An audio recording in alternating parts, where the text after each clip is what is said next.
and welcome here to TalkFCB, and welcome back to the channel here tonight, guys, where Barca have secured another vital win in La Liga. And it's interesting right here because, again, we won by a single goal, but I do think this game right here, it was a different one to the game against Celta Vigo, and it was a very, very different game to the 1-0 win over Leganes recently, because in my opinion, you look at the starting lineup here that Flick used, I think it was so important. He spoke before the game about freshening up the team, giving it a fresh look in this game. And I think with the changes that we made, that was absolutely what we got there. It was really interesting to see in the back line, Hector Fort getting an opportunity at left back there, replacing Gerard Martin. And I thought he was very, very solid. Didn't really put a foot wrong. He was very good indeed. And then over on the right side, we were wondering who's going to be at right back. Is it going to be Araujo pushed out there? Or is it going to be Eric Garcia? And I also thought, guys, Eric played very, very well, as he has done all season. When he's been asked,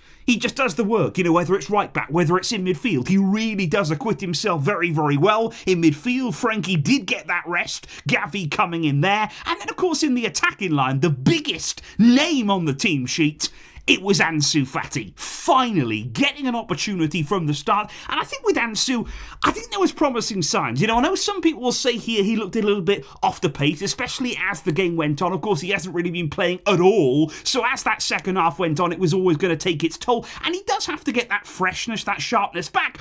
But I did think he had some nice moves. I thought in front of goal there, he looked quite lively, made some good runs. I thought what we were lacking, though, was a connection, really, between Ferran, between Ansu there. There was a few moments that could have easily ended in a goal. And can we just say, Barca completely and utterly dominated, maybe not the whole game, but the first half was absolutely unbelievable. Have you ever seen 24 shots in the first half of a game from one team there? And in reply, none. Absolutely nothing there from Mallorca. It was complete and utter domination. And so many times I've got to say in that first half, guys, with the chances there flying here, there and everywhere in the box, chances falling to players inside the area, I think we were all thinking, well, this would have been perfect for Lewandowski. He would have been sitting at home, sitting there thinking, oh, I would love to be on the receiving end of some of these opportunities. But in the end, we did get the job done. And it was Dani Olmo there right at the beginning of the second half, just to settle those nerves. And it was a typical Dani Olmo goal. Inside the box there, he's so comfortable, makes such good moves. He picks up all the right positions, and it's a great finish there. Nice and calm into the far corner.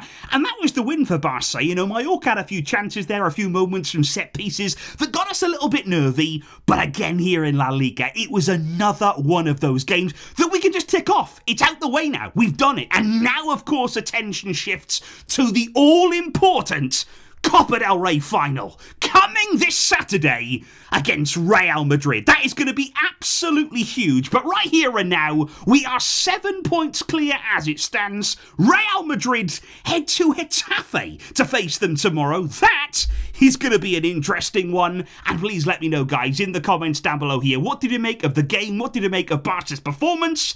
And how much are you looking forward to the weekend? I will see you soon for all of the full reaction.